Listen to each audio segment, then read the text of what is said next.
Welcome to our channel মায়ের রন্ধনশালা। আজকে recipe sandwich. তো মা আজকে কিছু স্যান্ডউইচ করছে, চিকেন স্যান্ডউইচ। মা আজকে করছে চিকেন স্যান্ডউইচ। তো আসুন দেখে নিই। মা এখানে বোনলেস, এগুলো বোনলেস চিকেন, তাই তো মা? বোনলেস চিকেন রেখেছে। এটার কালারটা এরকম কারণ মা ধনেপাতা বাটা মিশিয়েছে এর মধ্যে। হ্যাঁ, এটার মধ্যে রয়েছে ধনেপাতা বাটা।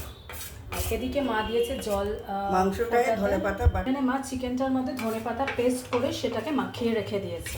এখানে জল ফুটতে দিয়েছে, তার মধ্যে দিয়ে দেবে গোলমরিচ গুঁড়ো, মানে ব্ল্যাক পেপার, রসুন, আদা বাটা, আর দেবো রসুন বাটা, আর কি দিচ্ছ?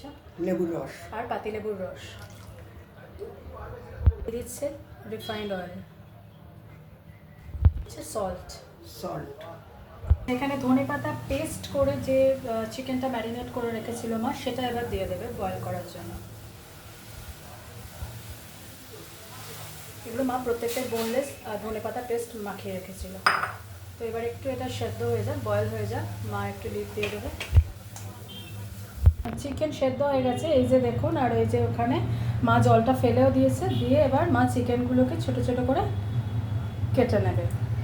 দেখুন মা এরকমভাবে প্রত্যেকটা চিকেন ছাড়িয়ে নেবে, মানে বোনলেস চিকেন ছোট ছোট করে নেবে। আরও এগুলো করে নিয়ে মা ফিরে আসছে। চিকেনগুলোকে যেহেতু বোনলেস ছিল তাই হাড় থেকে আর আলাদা করতে হয়নি, এমনি মা করে নিয়েছে। এই দেখুন, এটা কিন্তু আবারও মনে করিয়ে দিয়েছে এটা ধনেপাতার পেস্ট দিয়ে মাখা রয়েছে। মা কিন্তু এমনি ধনেপাতা যার জন্য দেবে না, এটা ধনেপাতার পেস্ট দিয়ে মা just 20 minutes to 25 minutes marinate করে রেখেছিল। আচ্ছা, এরপরে মা এর মধ্যে অ্যাড করছে গাজর কুচি। দেখুন কীরকমভাবে গাজরগুলো কেটেছে, একদম ঝিরঝির করে কেটেছে। এরপর দিচ্ছে পেঁয়াজ কুচি, এরপরে দিচ্ছে শসা কুচি, নুন, যেহেতু ওটা নুন দিয়ে সেদ্ধ করা হয়েছিল তাই দিয়ে দিচ্ছে অল্প একটু নুন, জলটা ফেলে দেওয়া হয়েছে যদিও। এরপরে দেওয়া হচ্ছে ব্ল্যাক পেপার। বাচ্চারা কিন্তু ভীষণ ভীষণ ভালোবেসে খাবে। আর ধনেপাতা বাটা পেস্ট করে মাখিয়ে রেখে দেখবেন টেস্টটা একটা আলাদা হয় খেতে। হ্যাঁ, আর এমনি কিন্তু আদার্সওয়াইজ কোনো ঝাল নেই, শুধুমাত্র ব্ল্যাক পেপারের ঝালটাই রয়েছে। বাচ্চারা ভীষণ ভালোভাবে খাবে।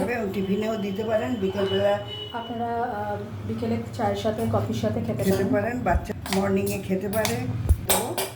এটা মাখবে হচ্ছে মেয়োনিজ দিয়ে।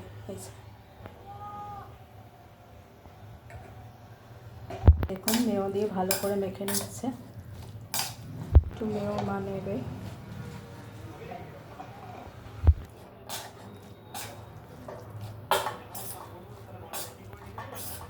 মা এখানে নিয়েছে দুটো ব্রেড। আচ্ছা, মা নিয়েছে ব্রাউন ব্রেড। এরপরে মা দিয়ে দিচ্ছে চিজ স্লাইস, দিয়ে দিচ্ছে চিকেন। একটু বেশি করে দিতে হবে যাতে প্রত্যেক বাইটে পড়ে। আপনারা যদি চান এর মধ্যে চিজ দিতে পারেন, যদি মনে হয় আপনাদের। আর যদি মনে হয় নাও দিতে পারেন। তো মা এমনি চিজ ছাড়াই করছে, মানে চিজ মানে ওপর থেকে গ্রেট করা চিজ। এমনি তো একটা চিজ স্লাইস দিয়েছে, আপনাদের যদি মনে হয় তাহলে ওপর থেকে একটু গ্রেট করে চিজও দিতে পারেন। এবার বাটার দিয়ে দেবো। এবার ওপর থেকে মা বাটার দিয়ে দিচ্ছে, ভালো করে স্প্রেড করে দিচ্ছে। এই দেখুন এই পিঠটা বাটার দেওয়া, এটা মা দিয়ে দিচ্ছে কড়াইয়ের মধ্যে। ছাকা খেলে জল দাও, নিয়ে নিয়েছে, নিয়ে এই পিঠটাতেও বাটারটা ভালোভাবে স্প্রেড করে দিচ্ছে। দেখুন এক পিঠ ভালো করে হয়ে গেছে। আর এক পিঠ যেটা মা এইমাত্র বাটার দিল সেই দিকটা দিয়ে দেবে। এই দেখুন কীরকম সুন্দর হয়েছে। আজকের রেসিপি ডান। আজকে মা করেছে ছোটো থেকে বড় সবার পছন্দের, খুব ভালো বেশে খাবে চিকেন স্যান্ডউইচ। এইভাবে করে একবার দেখুন, ভালো লাগবে খেতে ভীষণ। আর ধনেপাতা বাটা মাস্ট মায়ের মতো করতে গেলে। তো অন্যদিন অন্য কোনো রেসিপি নিয়ে আবার ফিরে আসবো। আর প্লিজ প্লিজ প্লিজ আমাকে আশীর্বাদ করুন যাতে আমি আমার চ্যানেলটাকে অনেক দূর এগোতে পারি। আপনাদের সাহায্য, আপনাদের আশীর্বাদ ছাড়া আমরা এক পাও এগোতে পারবো না। প্লিজ আপনারা পাশে থাকুন, সাবস্ক্রাইব করুন, আমাকে আর মাকে আশীর্বাদ করুন। আচ্ছা, এই সময় মা বলছে যে ধনেপাতা কুচি আপনারা দিতে পারেন যদি ধনেপাতা বাটা না দিতে চান। ধনেপাতা পেস্ট দিয়ে যেহেতু মা ম্যারিনেট করে রেখেছে তাই মা ধনেপাতা কুচি দিল না। মা এবার তুলে ফেলছে, দুদিকেই হয়ে গেছে। তো আজকের রেসিপি চিকেন স্যান্ডউইচ ডান। অন্যদিন অন্য কোনো রেসিপি আবার ফিরে আসবে। টাটা।